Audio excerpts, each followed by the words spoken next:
So I change my life by just using 3 remedies. और trust में सिर्फ मैं नहीं और भी मेरे क्लाइंट के चेंज हुए हैं। मेजोरिटी ऑफ द केसेस में मैं यही सिर्फ 3 रेमेडी यूज करता हूँ। और देखिए होता क्या है ना कि जो खुद पे अप्लाई हो जाता है, जो इंसान मतलब कहते हैं ना कि अगर आपको अमीर बनना है तो भिखारी से कभी टिप मत मांगिए। वो नहीं, वो बता ही नहीं सकता क्योंकि वो वहां तक सोचा ही नहीं है। तो ऐसे ही मतलब आपने बहुत सारे वीडियोस देखे होंगे, वो पैसे कमाने के टिप देते हैं, भाई पहले खुद तो कमा ले। तो खुद अगर कमा लेगा तो वो दूसरे को भी कमा देगा। तो जो इंसान खुद ट्रांसफॉर्म हो चुका है वो दूसरे को भी बड़े इजी वे में कर देगा। मैंने बेसिकली ये 3 चीजें अप्लाई की है पर्सनली अपने लाइफ पे। बहुत सारे क्लाइंट भी यही अप्लाई करता हूं मैं। मतलब हर पे डिपेंड करता है बट बेस सेम रहता है और ट्रस्ट में चेंजेस दिखता है। चाहे केस कैसा भी हो, फाइनेंशियल केस हो, रिलेशनशिप का केस हो, प्रॉपर्टी से रिलेटेड केस हो, करियर से रिलेटेड केस हो, कई तो हेल्थ के भी केसेस वो दवाई से सॉल्व नहीं हो रहे, डॉक्टर उतना जल्दी नहीं ट्रांसफॉर्म कर पा रहा है, मेरे टिप्स ऐसे हो गए। बट मैं हमेशा हेल्थ पे मैं रिकमेंड करता हूँ कि डॉक्टर को पहले दिखाओ, उसके बाद अपना सपोर्टिव एलिमेंट में काम करता हूँ। बेसिकली 3 चीजों में जो पहला चीज है वो आता है वास्तु।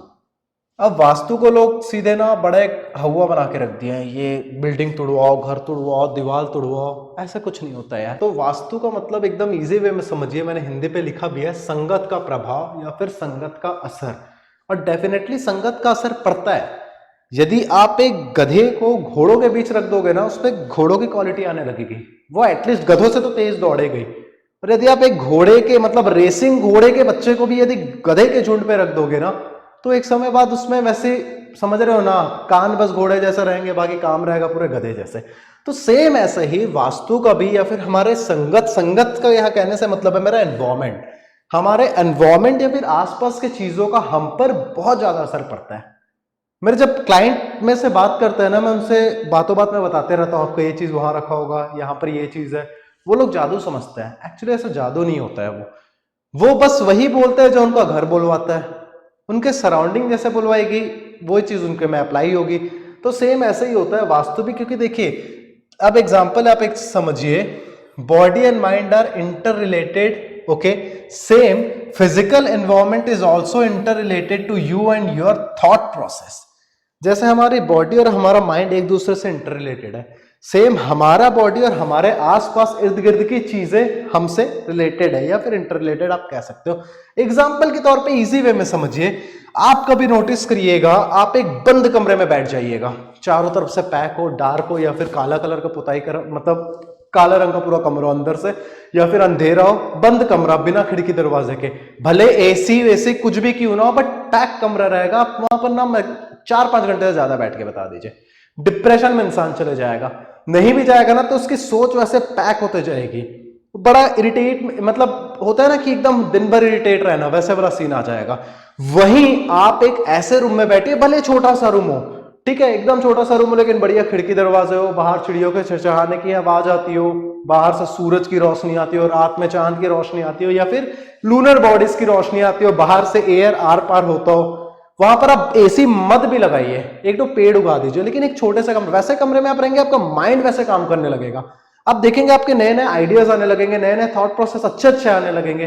तो ये एक सिंपल सा एग्जांपल है आपके संगत का असर। वही हुआ ना कि आप एक पैक जगह में रहे, आपका माइंड ब्लॉक हो गया, बट एट द टाइम आप भले छोटी सी जगह में बट वो खुली हुई जगह पे रहे, आपका माइंड खुल गया। तो वास्तु ऐसे वर्क करता है। वास्तु पे क्या करता है, भवन का ही तो निर्माण करवाया जाता है ना, आई मीन भवन का कंस्ट्रक्शन वाला निर्माण नहीं कह रहा हूं मैं, ठीक है, वो करता है सिविल इंजीनियर या फिर ठेकेदार, हिंदी में जिसे लोग भी कह लेते हैं, सिविल इंजीनियर का वैसा नहीं कहा जाता, बट वो निर्माण कराने का काम उनका रहता है, बट उसमें प्राणिक ऊर्जा, जैविक ऊर्जा डालने का काम एक वास्तु कंसल्टेंट का रहता है। तो अब जो दूसरी चीज आ जाती है वो आती है मुहूर्त। ये एस्ट्रोलॉजी से रिलेटेड है, ठीक है, एस्ट्रोलॉजिकल मुहूर्त भी कह सकते हैं आप, और इसे हिंदी सिंपल चीज में हम कह सकते हैं समय का खेल। दोस्तों आपकी लाइफ में ना समय बहुत इंपॉर्टेंट रोल प्ले करता है, मान जाओ। इस वीडियो के जरिए आई डोंट नो पता नहीं कितने लोग वॉच कर रहे हैं, नहीं कर रहे हैं, आने वाले समय में करेंगे, ऑफकोर्स सी बात है, ज्यादा लोग, अभी अगर 200 कर रहे होंगे तो एक समय में 2 लाख भी करेंगे।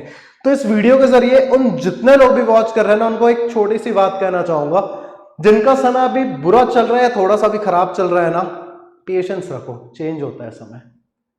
वो बुरा समय भी लाया है कहीं ना कहीं आपने ही, क्योंकि उसके जिम्मेदार भी आप खुद हो, झांक लीजिएगा पास्ट पे, ठीक है, अब ले आए हो तो भैया थोड़ा पेशेंस रखो और आगे से सही समय का वेट करो। मुहूर्त कहने का मतलब क्या होता है ना कि आप कोई काम करना चाहो, जरूरी नहीं लेट अस सपोज कि आप किसी काम में बहुत ज्यादा बेस्ट हो, आपसे बेस्ट कोई है ही नहीं, बट ना टाइम बहुत ज्यादा मायने रखता है। अगर आप सही काम को भी गलत समय में कर दोगे ना तो आप फेलियर से ही जाके टकराओगे, आप कभी सक्सेस नहीं हो पाओगे। बट अगर आप आपके पास उतना स्किल सेट है नहीं, आप उतने ज्यादा उस चीज में इन्वॉल्व हो ही नहीं, आपके पास उतनी ज्यादा स्किल्स है नहीं, बट अगर उसे भी आप सही समय में थोड़ा बहुत कर दोगे ना तो सक्सेसफुल होने के चांसेस बहुत ज्यादा बढ़ जाते हैं। मुहूर्त यहां पर एकदम कहीं सुपरस्टिशन से एकदम मत जोड़ दीजिएगा, एकदम सिंपल सी चीजें समझिए भैया। वेदर रिपोर्ट, ठीक है, ये चलिए ये तो हमें, आप अपने एग्जांपल ले लीजिए ना। बारिश के समय जब मेरे पास 4 व्हीलर नहीं थी, मेरे को कहीं जाना रहता था, रिसेंटली 2 साल पहले की बात बता रहा हूं मैं, जमफ्रिक बहुत बड़ा वाला जमफ्रिक था, मुझे जम जाना रहता था ना, मैं मोबाइल में टाइम देखता था बारिश कब नहीं होगा, कब मैं घर से निकलूं। मैं क्या कर रहा हूं इनडायरेक्टली, वेदर रिपोर्ट का मैं एक मतलब प्रिडिक्शन ही तो देख रहा हूं ना, मैं एक मुहूर्त देख रहा हूं कि भैया हाँ इस टाइम पानी रुकेगा, इस टाइम मैं जाऊंगा तो ज्यादा सही रहेगा। भले मैं कितना अच्छा बाइक राइड क्यों ना कर लेता हूं, लेकिन भैया पानी गिर रहा है तो मैं निकलूंगा तो भीगूंगा ही ना।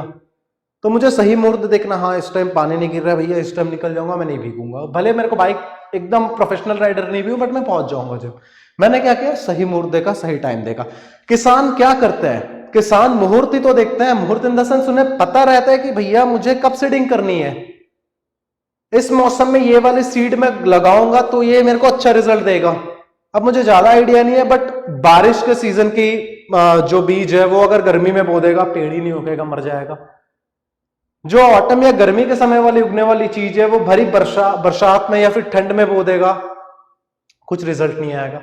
तो मुहूर्त बहुत ज्यादा इंपॉर्टेंट रोल प्ले करता है हर के लाइफ में, मेरे ही लाइफ में नहीं, हर के लाइफ में, ठीक है। और जो तीसरी इंपॉर्टेंट चीज है जिसे अक्सर लोग इग्नोर कर देते हैं, न्यूमरोलॉजी। लोग सोचते हैं ये अभी अभी आई है, ऐसा बिल्कुल भी नहीं है। हाँ अभी ये कह सकते हैं कि ट्रेंड में आ गया है, बट ये चीज बहुत समय से चलती है यार, इसे लोग इग्नोर कर देते हैं। कई लोग एस्ट्रोलॉजी को ही मानते हैं, वास्तु को मानते हैं, हीलिंग को मानते हैं, रेकी को मानते हैं, बट इसे इग्नोर कर देते हैं। तो इग्नोर मत करिए यार, अंक का, नंबर्स का, डिजिट्स का हमारे लाइफ में बहुत बड़ा रोल है। एस्ट्रोलॉजी और ये ऑलमोस्ट जुड़े हुए हैं, तो वो वर्क करता है। अब इस पे डिटेल में मैं ज्यादा नहीं जाऊंगा, इस पे मेरा वीडियो अपलोडेड है, आई बटन या फिर डिस्क्रिप्शन पे इसका लिंक रहेगा, आप देख लीजिएगा। बहुत अच्छे से एक एक चीज मैंने क्लियरली समझाई है, इतना क्लियरली समझाई कि आप खुद भी अपना न्यूमरोलॉजी कर सकते हो। तो आप ये वाला टॉपिक तो उस पे जाके देख लीजिएगा, इस पे जो मैंने तो थोड़ा बहुत समझाया वो समझ लीजिए। अंकों का प्रयोग से आप अपना भाग्य वाकई में बदल सकते हो। देखिए एक चीज है, मैं डिस्क्लेमर के तौर पे कह दूं कि एस्ट्रोलॉजी हो गया या फिर कोई भी ऑकल्ट से रिलेटेड फील्ड हो गई, वो आपकी जिंदगी प्रॉपर बदल तो नहीं सकती। यहां जो भाग्य बदल सकती है मैंने लिखा, जिंदगी बदल सकती नहीं लिखा है, तो वो आपकी जिंदगी बदल नहीं सकती है। भाग्य क्यों बदल सकती है, क्योंकि वो आपकी जिंदगी को संवार सकती है। और ये हर चीज, आप ये बस 3 चीजें अप्लाई कर लीजिए अपने लाइफ पे, ठीक है। सबसे पहले चीज तो वास्तु का अप्लाई करिए, मैंने लाइन वाइज लिखा हुआ, वास्तु बहुत ज्यादा इंपॉर्टेंट है, आपकी सराउंडिंग बहुत ज्यादा इंपॉर्टेंट है, वो चेंज होगी, आपकी थॉट प्रोसेस चेंज होनी चालू हो जाएगी। मुहूर्त बहुत ज्यादा इंपॉर्टेंट है, कब काम कैसे क्या करना है, नया घर बनवाना है किस टाइम पे बनवाना है, नई बाइक खरीदना है कब खरीदना है, पढ़ाई करना है कब करना है, झूठ बोलना है कब करना है। न्यूमरोलॉजी और एस्ट्रोलॉजी में झूठ बोलने का भी टाइम रहता है। मतलब इसे मैं किसी गलत चीज नहीं बता रहा हूं, बट होता है ना कि अब वो कोई पिक्चर में सुना था कि जिस झूठ से किसी का घर संवरे वो झूठ झूठ नहीं होता है। So just kidding. तो चीजें अप्लाई करिए यार, वर्क करती है, मेरे में भी किए, मेरे बहुत सारे क्लाइंट में भी किए, आपके में डेफिनेटली करेगी।